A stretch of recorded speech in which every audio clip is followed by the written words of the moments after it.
5월 26일 오후 2시 54분입니다. 정리 36. 덕을 따르는 사람들의 최고의 선은 모든 사람에게 공통적이며 모든 사람이 똑같이 그것을 향유할 수 있다. 이 정리는 어떤 사람에게는 신이 더 잘 인식될 수 있고 또 어떤 사람에게는 신이 인식되지 않을 수 있는 그런 불공평성이 없다는 것을 말하는 정리입니다. 누구나 알려고 하면 반드시 신을 인식할 수 있다는 내용입니다. 정명, 유덕하게 행동하는 것은 이성의 지도에 따라 행동하는 것이며 우리가 이성에 근거하여 노력하는 모든 것은 인식하는 것이다. 그러므로 덕을 따르는 사람들의 최고의 선은 신을 인식하는 것이다. 즉, 이 신은 모든 사람에게 공통적이며 모든 인간이 본성을 같이 하는 한 똑같이 소유할 수 있는 것이다. 제2부 정리 47이 인용되어 있는데 거기에는 인간의 정신은 신의 영원하고 무한한 본질에 대한 타당한 인식을 가진다. 즉, 인간이라면 다 정신이 있으니까 이 정신을 사용해 보면 신의 영원하고 무한한 본질에 대한 정확하고 충분한 인식을 가지게 된다는 것입니다. 물론 여기에 대해서 반론을 펼 사람이 많다는 것을 알고 있습니다. 자연과 자연에 나타나는 신의 속성으로 누구나 차등 없이 신의 영원성과 무한성과 완전성을 충분히 알 수 있다는 것입니다. 그러므로 신에 대한 인식, 곧 최고의 선을 모든 사람이 인식하고 누릴 수 있다는 뜻이며 누구든지 몰랐다는 이유로 핑계를 댈 수 없다는 뜻입니다. 그래서 로마서 1장 20절에 이렇게 기록되어 있습니다. 창세로부터 거의 보이지 아니하는 것들, 곧 그의 영원하신 능력과 신성이 그가 만드신 만물에 분명히 보여 알려졌나니 그러므로 그들이 핑계하지 못할지니라. 그러니까 아무리 신을 부인하려고 해도 이 자연의 신성이 나타나 있기 때문에 어떤 사람도 핑계를 대고 그것을 부인할 수 없다는 뜻입니다. 바울이 한 말이죠. 주석, 그러나 다음과 같이 질문할 사람이 있을지 모른다. 만일 덕을 따르는 사람들의 최고의 선이 모든 사람들에게 공통적이지 않다면 어찌 될 것인가? 그것으로부터 앞에서처럼 이성의 지도에 따라서 생활하는 사람들, 즉 본성상 일치하는 한에 있어서의 사람들이 서로 대립된다는 결과가 생기지 않겠는가? 이에 대해서는 다음과 같은 말이 대답이 될 것이다. 인간의 최고의 선이, 즉 신에 대한 인식을 말하는 것이죠. 모든 사람에게 공통적이라는 것은 우연이 아니라 이성의 본성 자체에서 발생한다. 그러니까 사람이라면 다 이성이 있고 그 이성에서 발생하는 것이기 때문에 다 공평하며 차등 없이 인식이 될 수 있다는 것입니다. 사실 무신론을 주장하는 사람들에게서 어떤 도덕률이 나온다는 것은 거의 힘든 것입니다. 왜냐하면 이 최고의 선은 이성에 의하여 정의되는 한에 있어서의 인간의 본질 자체에서 도출되기 때문이며 또한 인간은 이 최고의 선을 즐기는 능력을 가지고 있지 않다면 존재할 수도 없고 생각될 수도 없기 때문이다. 여기서 즐기는 능력이라고 이렇게 표현했죠. 신에 대한 인식을 어쩔 수 없이 가져야 하는 그런 하지 못한 것이 아니라 즐길 수 있는 것이 된다는 것입니다. 우리가 그것을 인식함으로써 인간에게 유익한 어떤 그런 것이 된다는 것을 스피노자는 즐긴다는 말로 표현하고 있는 것이죠. 그 이유는 신의 무한하고 영원한 본질에 대해 타당한 인식을 가지는 것은 인간 정신의 본질에 속하기 때문이다. 인간이 태어나면서부터 소유하고 있는 그런 정신 안에 이미 신에 대한 그런 인식이 선천적으로, 선음적으로, 초월론적으로 내재되어 있다는 것입니다.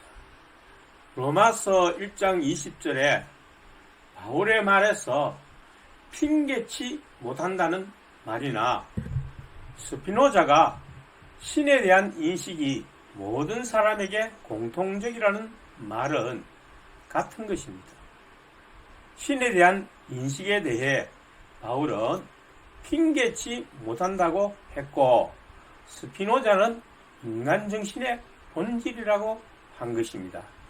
정리 37. 덕을 따르는 사람은 누구나 자기를 위하여 추구하는 선을 다른 사람들을 위하여 욕구할 것이며 신에 대한 인식이 크면 클수록 그만큼 많이 욕구할 것이다. 이것은 무엇을 말하는 것입니까?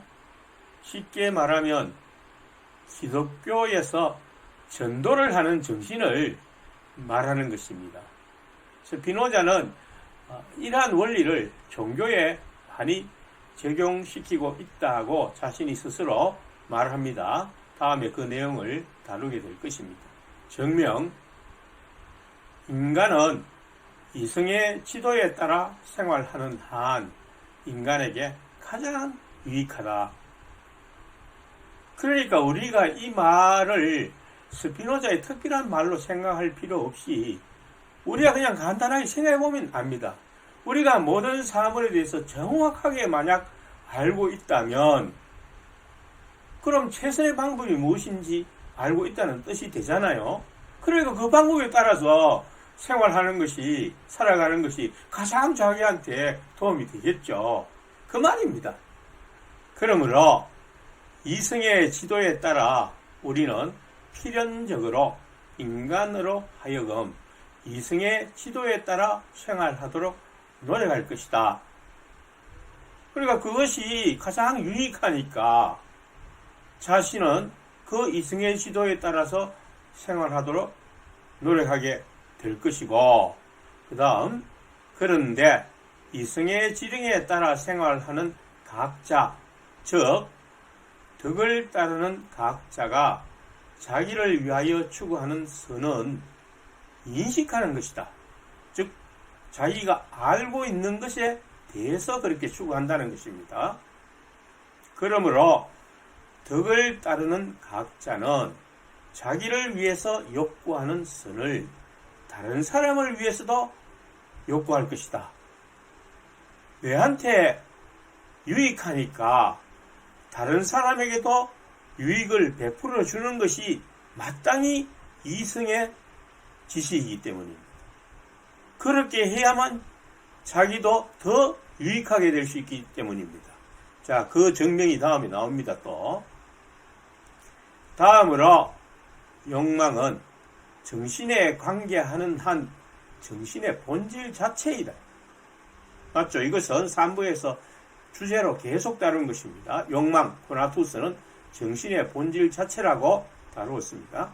그런데 정신의 본질은 인식에 있고 또한 신에 대한 인식 없이는 정신은 존재할 수도 없고 생각될 수도 없다. 왜냐하면 모든 것의 제1원인은 신이기 때문입니다. 그러므로 정신의 본질이 포함하는 신에 대한 인식이 크면 클수록 덕을 따르는 사람이 자기를 위하여 추구하는 선을 다른 사람을 위해서 욕구하는 욕망도 역시 그만큼 클 것이다.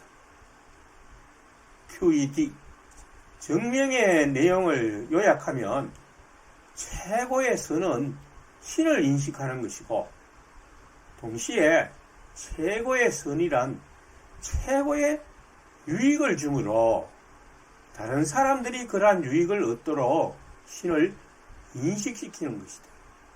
따라서 신을 인식하는 사람은 다른 사람도 신을 인식하여 살아가도록 도울 것이며 신에 대한 인식이 크면 클수록 더욱 그렇게 도울 것이다. 이 부분은 제가 정명 내용을 요약한 부분이고 여기에서 제가 한마디 추가한다면 그러므로 진실한 전도, 종교에서는 전도를 많이 하죠. 진실한 전도라는 것은 신에 대한 인식으로 말미암아 자연히 발생하는 것이며 그 인식이 클수록 전도력은 강한 것이 된다. 이렇게 말할 수 있겠습니다. 또 다른 정명인데 제가 조금 전에 말씀드린 그 부분입니다. 인간은 자기를 위하여 욕구하고 사랑하는 선을 다른 사람도 사랑하는 것을 보면 그것을 더욱 강하게 사랑하게 될 것이다. 맞죠? 본성이 같은 사람이 연합하게 되면 더 강하게 그러한 본성이 선을 발휘한다는 것입니다. 유익이 된다는 것입니다. 그러므로 그는 다른 사람도 그것을 사랑하게 하려고 노력할 것이다. 자, 그렇게 되는 근본적인 원인은 무엇입니까? 자기 보존을 위해서 그렇게 하는 거죠. 즉, 자기의 본성을 더 강화시키려고 내가 사랑하는데 그 사람도 사랑하게 만들면 그 사랑이 더욱 커지게 되기 때문에 그렇게 노력한다는 것입니다. 그것이 선이라는 것입니다. 자기에게 유익을 가져다주고 다른 사람들에게도 유익을 가져다주는 것이 될 수 있다는 것입니다. 그리고 이 선은 모든 사람에게 공통적이며 모든 사람이 그것을 향유할 수 있기 때문에 그는 모든 사람이 그것을 즐기도록 노력할 것이다.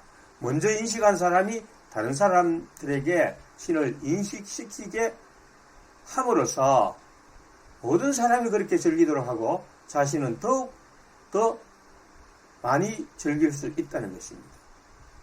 그리고 그가 이 선을 보다 많이 향유하면 할수록 그 일에 더욱 노력할 것이다. 그러니까 신을 인식하는 것으로부터 기쁨을 많이 느끼면 느낄수록 당연히 기쁘니까 더 기쁨을 증가시키기 위해서 그렇게 노력한다는 것입니다. 그래서 기독교에서 기독교인들이 가져야 할 가장 기본적인 태도가 신앙생활에서 기쁨을 유지하라는 것입니다. 기쁨이 없는데 어떻게 전도가 됩니까? 또 자기가 발전이 됩니까? 그래서 기본이 기쁨을 증가시키는 것이에요. 신앙생활에 기쁨이 없다면 그것은 신앙이 아닙니다. 그렇게 말할 수 있습니다. 성경에서 그렇게 말하고 있습니다. 그 자체에서. 사랑하는 것을 다른 사람도 사랑하면 자기 사랑이 더욱 강해지기 때문에 모든 사람이 선을 사랑하고 향유할 수 있도록 노력하게 된다는 것이죠. 주석 1. 자기가 사랑하는 것을 다른 사람들이 사랑하도록 또 자기의 의향대로 다른 사람들이 생활하도록 단지 감정에 근거하여 노력하는 사람은 충동적으로만 행동하므로 미움을 받는다. 특히 색다른 기호를 가지고 그런 까닭에 역시 자신들의 의향에 따라서 다른 사람들을 생활하게 하려고 똑같이 충동적으로 애써 노력하는 사람들에게서 미움을 받는다. 즉 이성에 따라서 유덕하게 행동하지 않는 사람들은 다른 말로 표현하면 수동적 감정에 의해서 살아가는 사람들. 자, 거기서 충동적으로 행동한다 했죠. 그러니까 우리가 고나투스를 충동이라고 했잖아요. 또는 인간에게 적용할 때는 욕망. 거기에 나오는 충동과 여기에 충동적으로 행동한다 할 때 충동은 다른 것입니다. 한글로는 똑같지만 영어로는 다른 것이에요. 물론 라틴어가 다른 것이죠. 여기에 나오는 충동은 impulse. impulse라면 pulse가 맥박이에요. 그 impulse가 맥박이 발탁 뛰는 것처럼 순간적인 어떤 그 행위, 그런 것을 우리는 충동적 행동이라고 말하는 거죠. 금방 이렇게 행동했다가 돌아서면 바뀔 수 있는 것, 그런 것을 여기서 충동이라고 하였고, 우리가 코나투스에 해당되는 그 충동이라는 것은 어떤 욕구를 의미하는 것입니다. 그래서 제가 예를 들 때에 음식점 옆을 지나가니까 구수한 음식 냄새가 이렇게 나죠. 그럼 때가 되어서 그 냄새를 맡으니까 너무 먹고 싶은 생각이 들죠. 그때 느끼는 그 먹고 싶은 느낌, 그것이 코나투스에 해당되는 충동인 것입니다. 우리가 구별을 해야 되겠어요. 그리고 여기서 특히 색다른 기호, 기호라는 것은 흔히 쾌락을 의미합니다. 어떤 즐거움, 기쁨 주는, 감정에 의한 기쁨을 주는 것이죠. 그런 것이 그 여러 가지 취미가 있고 또 여러 가지 종류가 있죠. 그래서 그것을 기호라고 여기서 번역을 했습니다. 기호, 기호식품 이런 말을 사용하죠. 기호를 가지고 그런 까닭에 역시 자신들의 의향, 자, 의향이라는 것은 temperament 해서 기질을 의미하는 것입니다. 즉 사람들마다 그 기질이 있잖아요. 무엇을 좋아하고 또 무엇을 잘하고 이런 또 어떤 성향이 있고 하는 그것을 기질이라고 말하죠. 기질.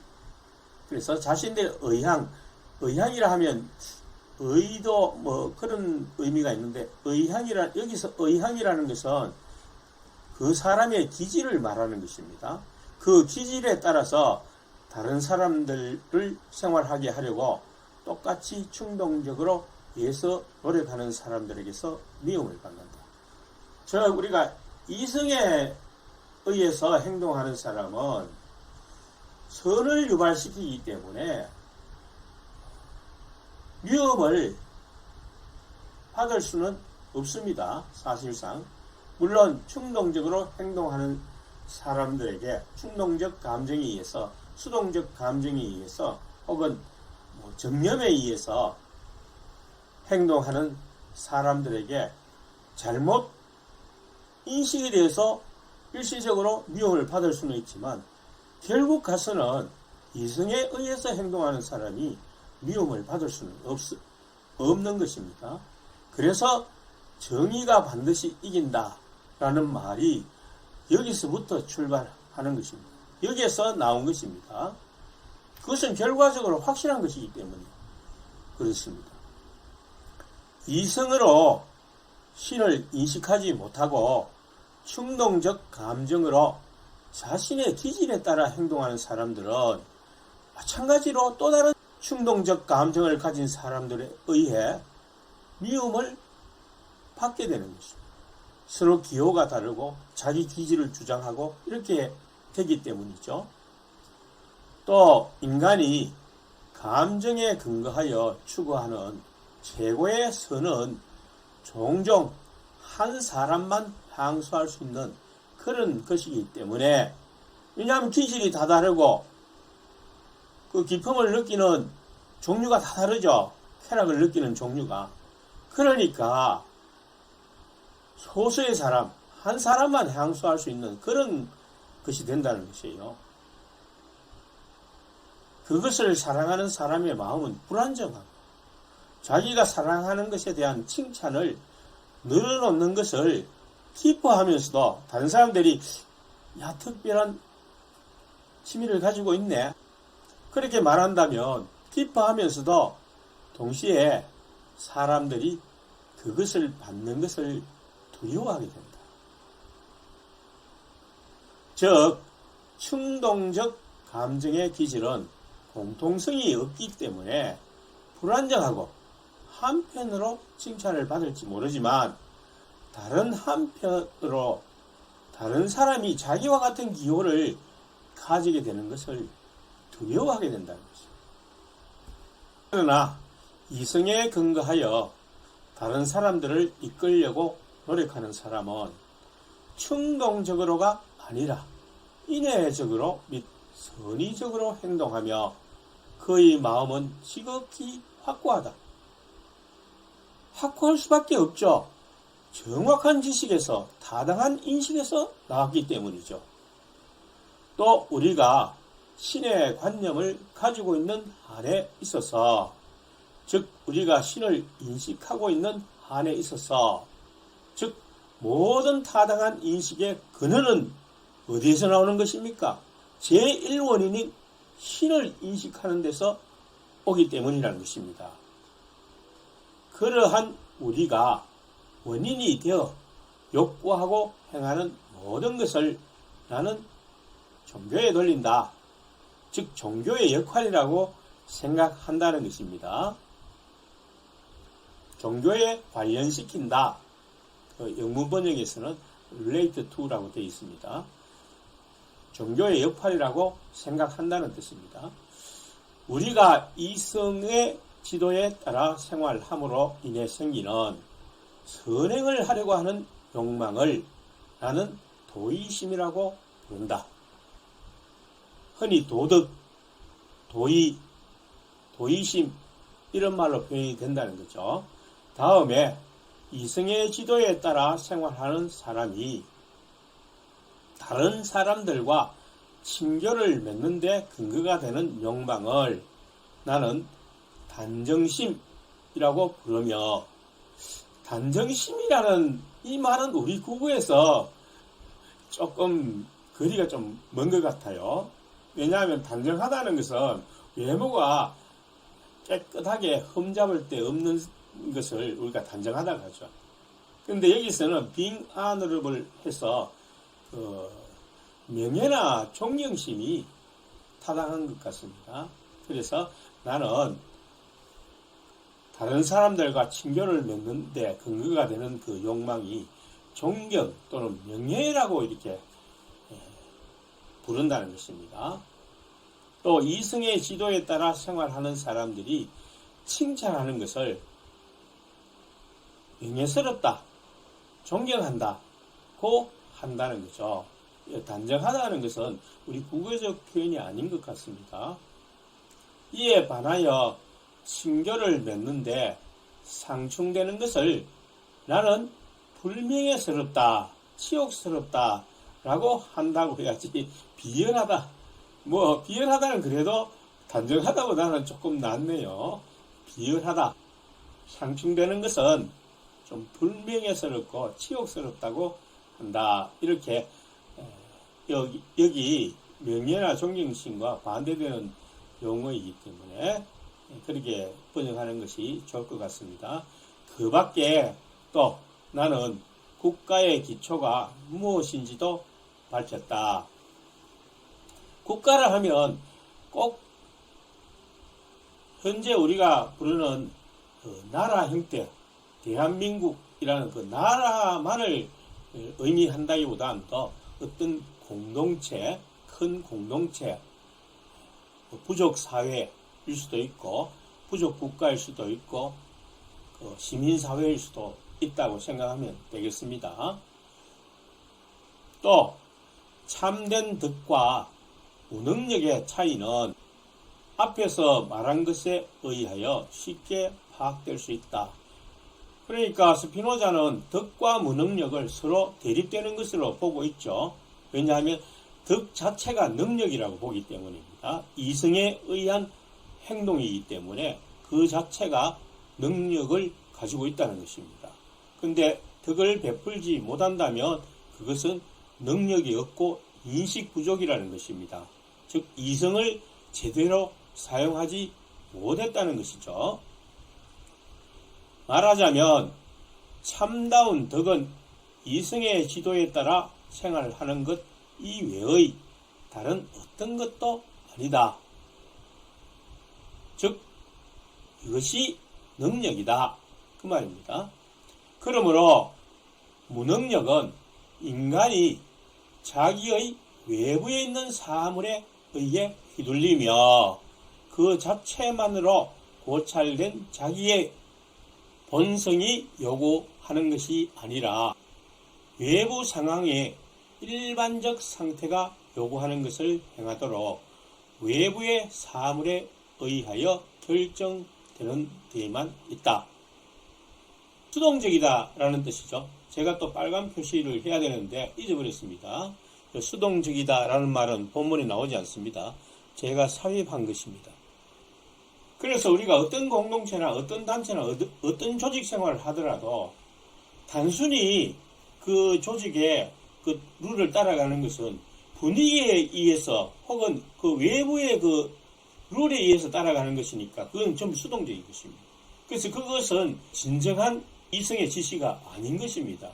그러나 자기가 이성의 지시로 이것이 맞다라고 판단했을 때는 비록 외부의 것이라 하더라도 그것은 이성의 지시라고 말할 수 있는 것입니다. 그래서 언제나 자기 이성과 관련해서 우리가 능동적인 것을 수행하도록 그렇게 촉구하고 있는 것입니다. 스피노자가 외부의 원인에 의해 휘둘리는 삶이다. 수동적이다부터 삶이다까지가 본문에 나오지 않는 제가 추가한 것입니다. 그래서 붉은 부분으로 글자를 바꿔야 됩니다. 왜냐하면 정확한 것을 모르는 데에서 이끌리는 삶이기 때문이다. 이것들은 내가 4부의 정리 18회 주석에서 증명하기로 약속했던 것들이다.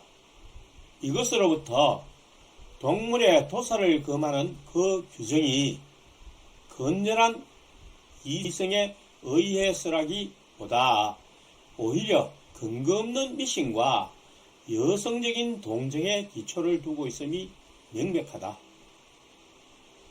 아마 스피노자 당시에 그런 캠페인이 있었는가 봐요.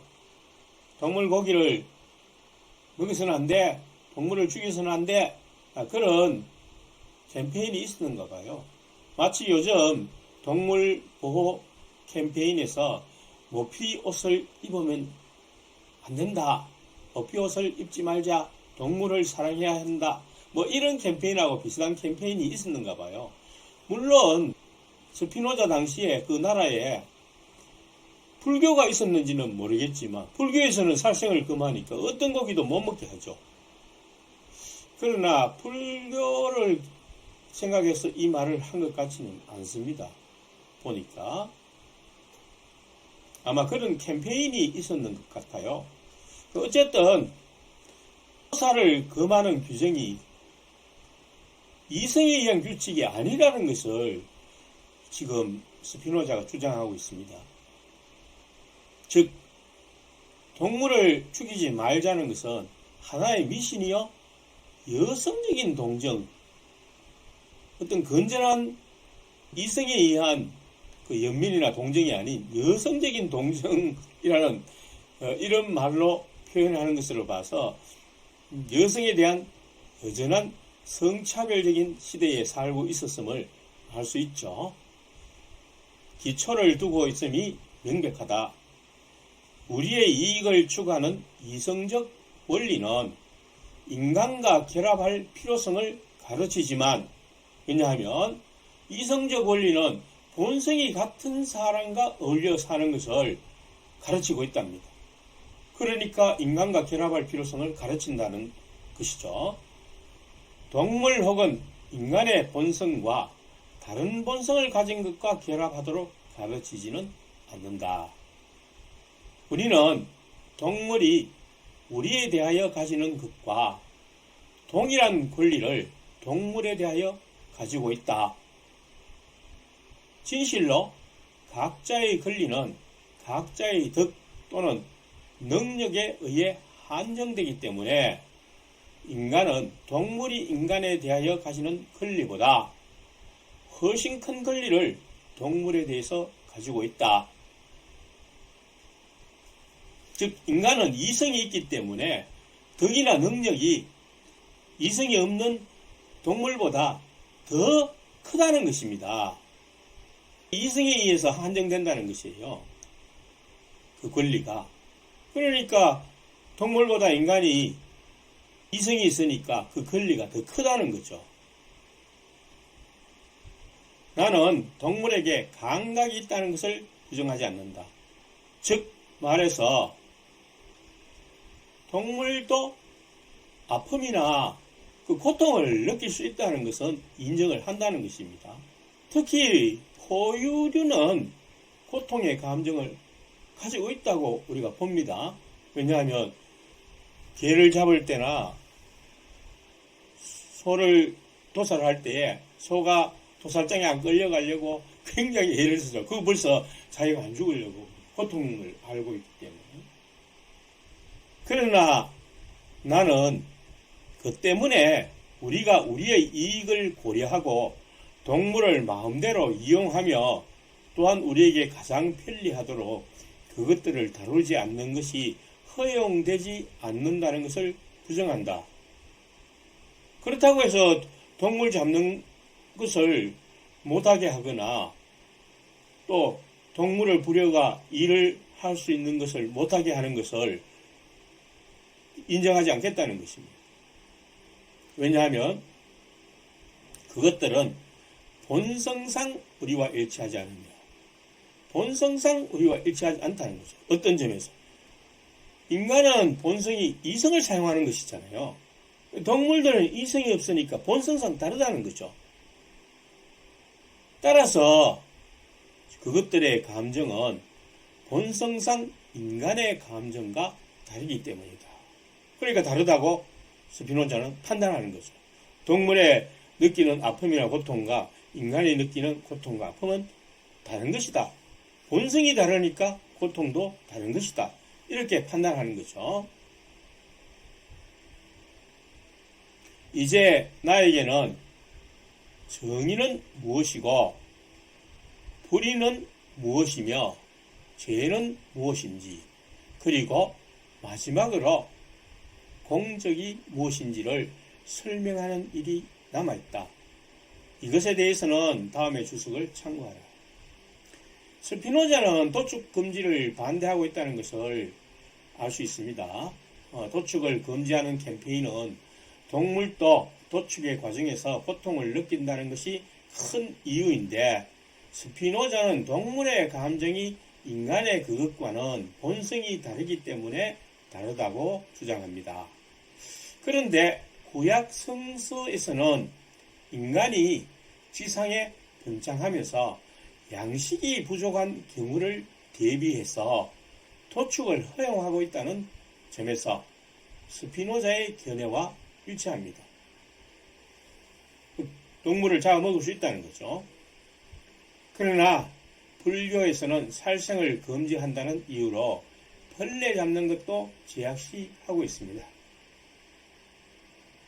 어느 것이 옳은지는 독자의 판단에 맡기겠습니다. 주석 2. 제1부의 부록에서 나는 칭찬과 비난이 무엇이며 공적과 죄가 무엇이고 정의와 불의가 무엇인지를 설명하기로 약속했다. 칭찬과 비난에 관해서는 제3부 정리 29의 주석에서 설명했다. 다른 것에 대해 이야기하기에는 여기가 적당할 것 같다.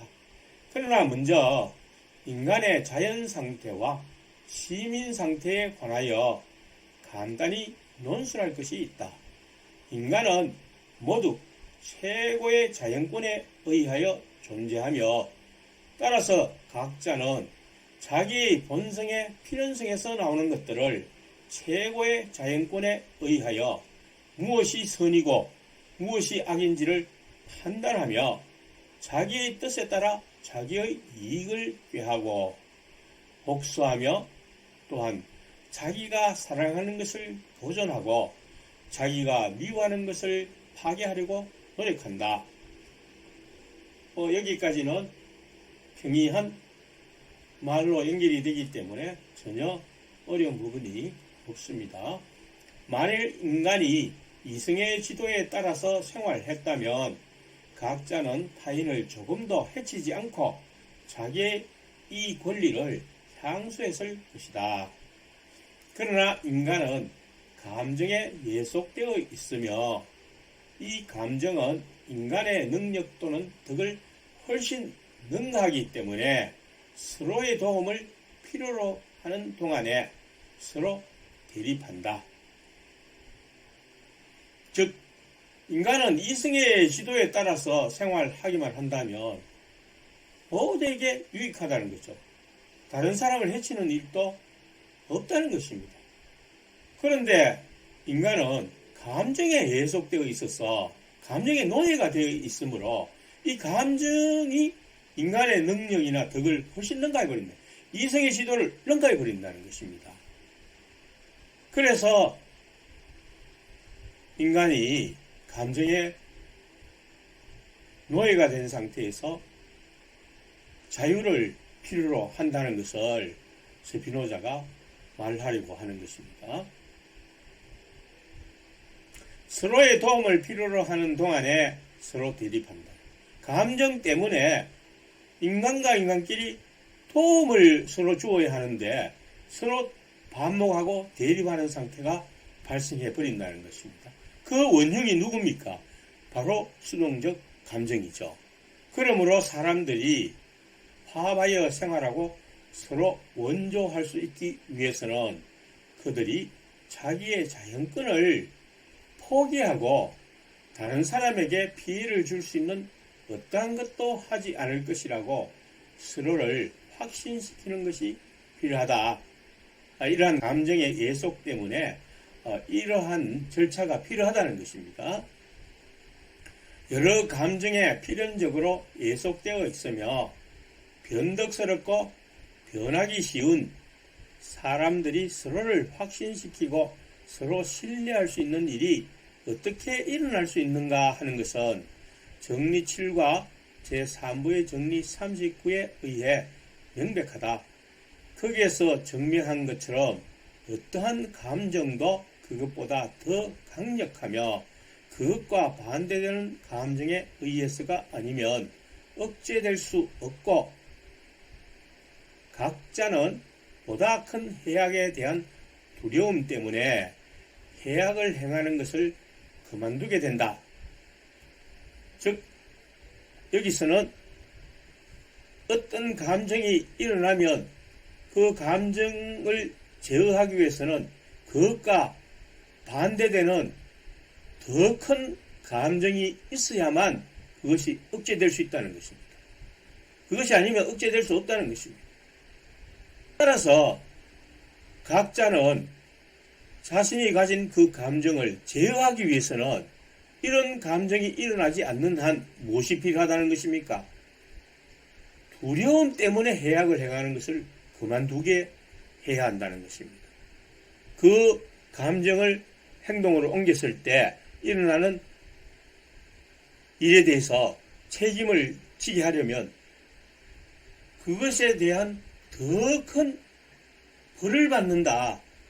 이것이 필요하다는 것입니다. 그것이 바로 법입니다. 시민 상태의 법이 되는 것입니다. 그러므로 이 법칙에 의해 사회가 자체를 위하여 각자가 갖는 복수할 권리 및 선과 악에 대해 판단할 권리를 요구한다면 사회를 유지될 수가 있다.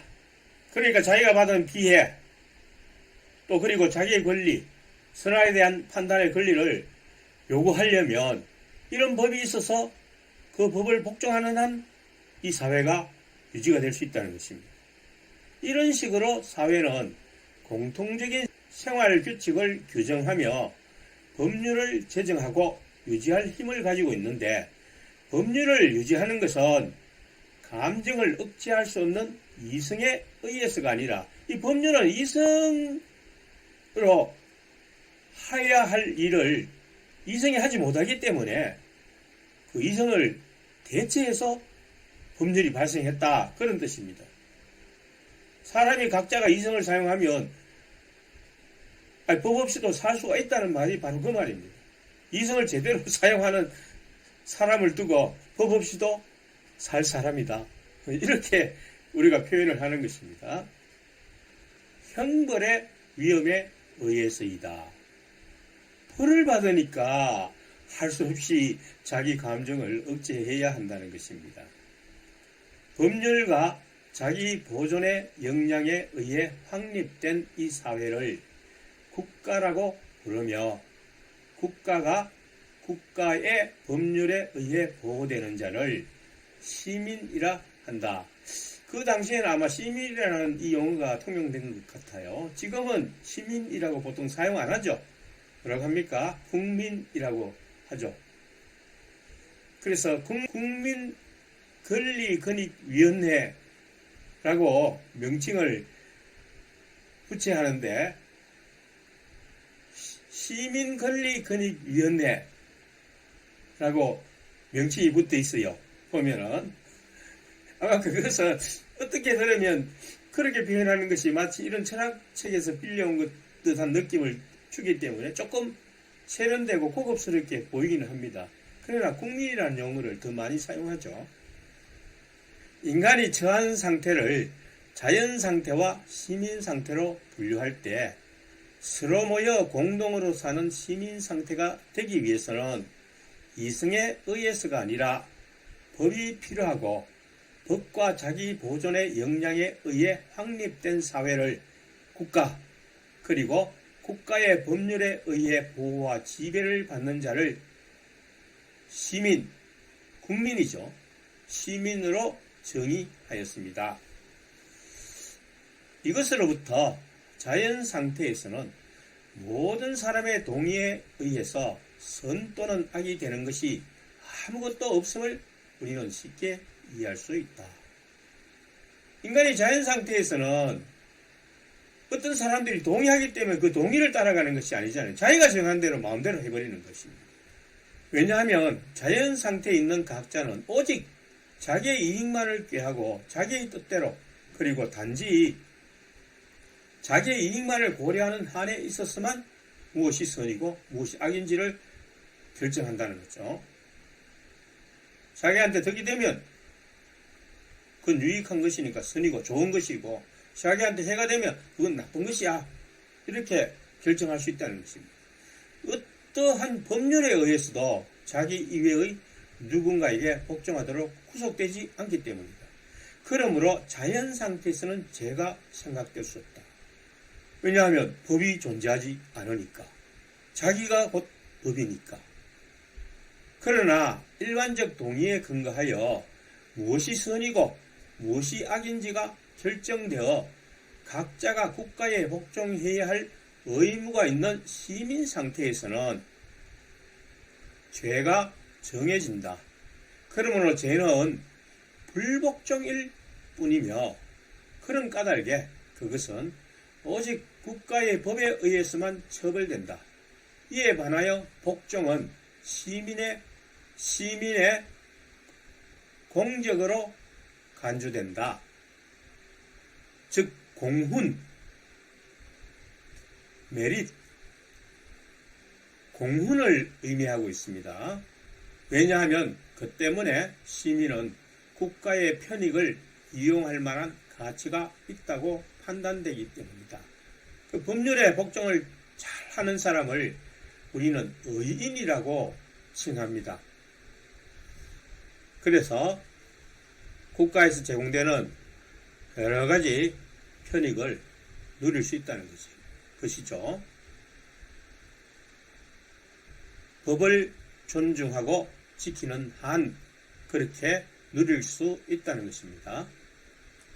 자연 상태에서는 복종해야 할 법이 없기 때문에 죄 자체가 존재하지 않으며 반대로 시민 상태에서는 법에 복종하는 조건으로 법의 보호를 받고 국가의 편익을 이용할 수 있기 때문에 공적이 발생하는 것입니다.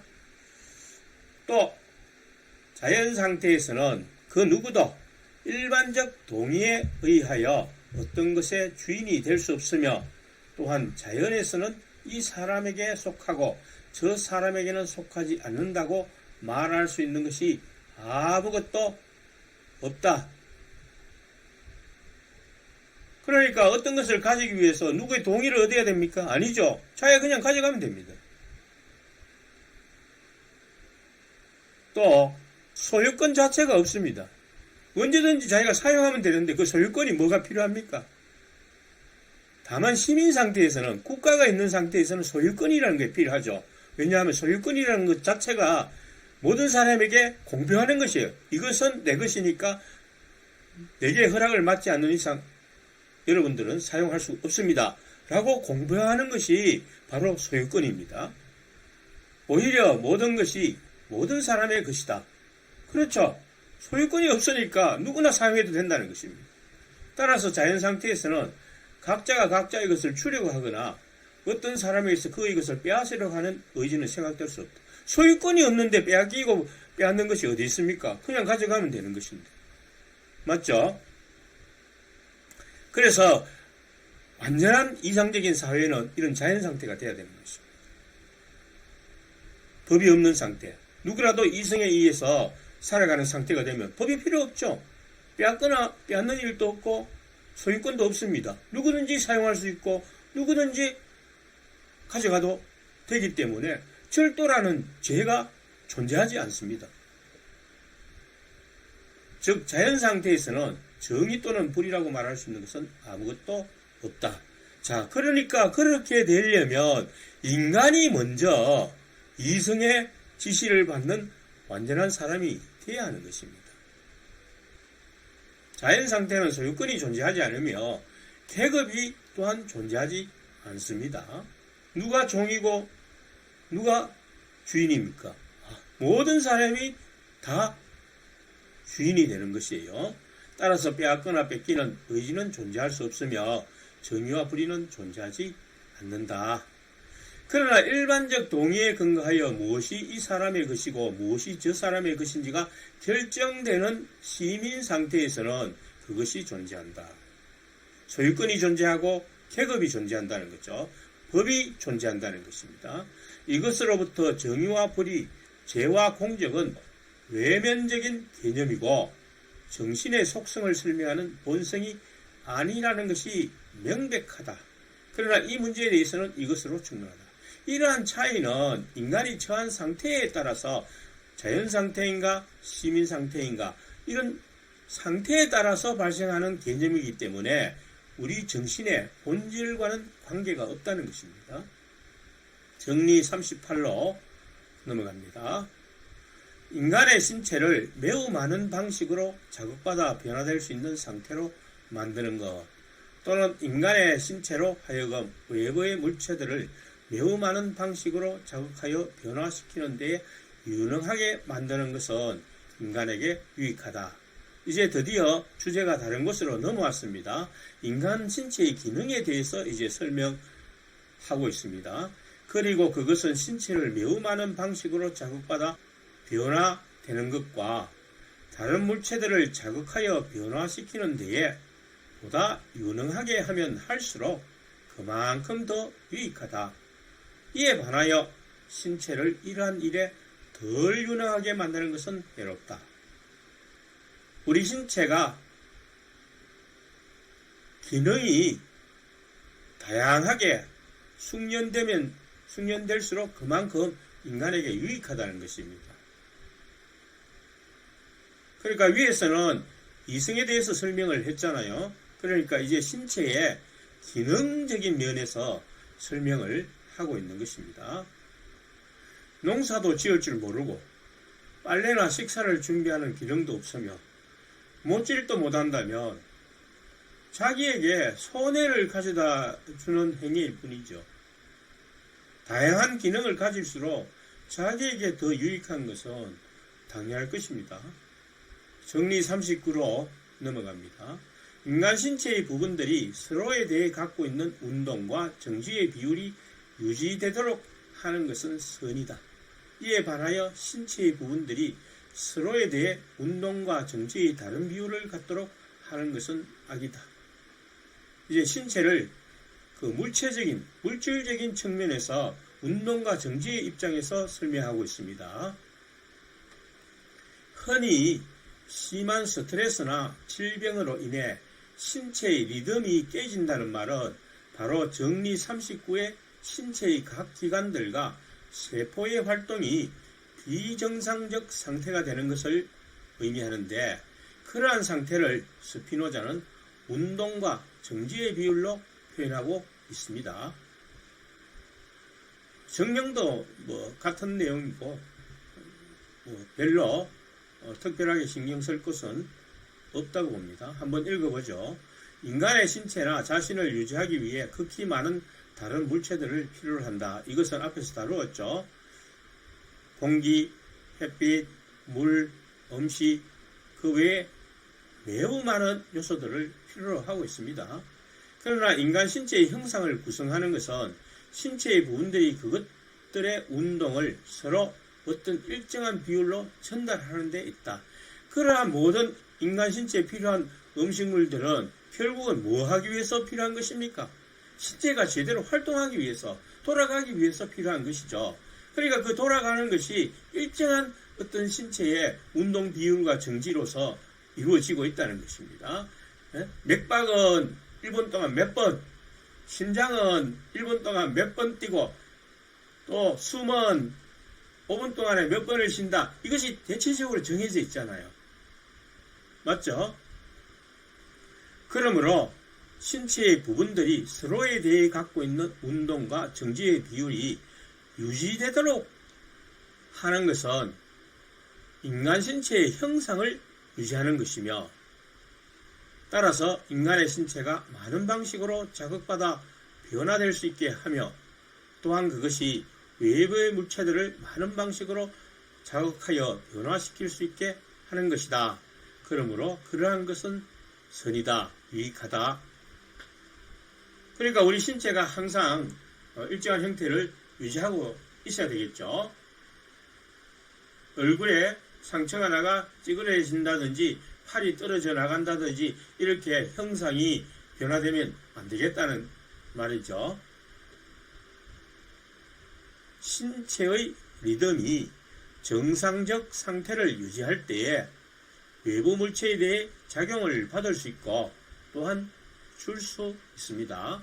이러한 활동은 우리 신체를 보존하기 위한 유익한 활동입니다. 따라서 그것은 선이라고 말할 수 있습니다. 주석, 이것이 정신에 얼마나 해로울 수 있는지 또는 이로울 수 있는지에 대해서는 제5부에서 설명할 것이다.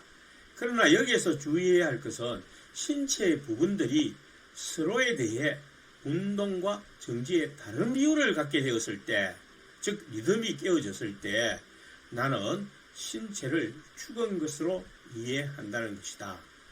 그러니까 자신의 정체성은 호흡이 몇 번, 맥박이 몇 번, 또 심장이 몇 번 뛴다. 이것이 그 일정하게 유지가 될 때에 자기의 정체성이 유지가 되는 거죠. 세포는 계속 변해가지만. 근데 이것이 완전히 다르게 변해버리면 다른 사람이 돼버린다는 것입니다. 자기 신체가 죽은 것이 돼버린다는 것입니다. 뭐 가장 쉬운 예로 굳은 살은 생살의 본성이 변화된 것이므로 죽은 신체에 해당된다는 것입니다. 왜냐하면 혈액순환과 신체를 살아있다고 생각할 수 있게 해주는 다른 것들이 유지되고 있을지라도 인간의 신체가 그것의 본성과 아주 다른 본성으로 변화될 수 있다는 것을 나는 감히 부정하지 않기 때문입니다. 왜냐하면 인간의 신체가 시체로 변화하는 경우에만 그것이 죽었다고 생각해야 할 어떤 이유도 없기 때문이다. 꼭 사람이 죽어가지고 흙으로 돌아가야만 죽은 것으로 말하지 않고 이렇게 운동과 정지의 비율이 달라지면 본성이 변화했다라고 보는 것입니다. 마치 생살이 굳은 살로 변하는 것처럼 진실로 경험은 다른 결론을 주장하는 것 같아 때때로 인간은 똑같은 사람이라고 거의 말할 수 없을 정도로 심한 변화를 겪는다. 나는 병에 걸렸던 어떤 스페인 시인의 이야기를 들은 적이 있다. 그는 병에서 회복되기는 했지만 이전에 자기가 썼던 이야기와 피극을 자기의 것이라고 믿지 않을 정도로 과거를 깡그리 잊어버리게 되었다.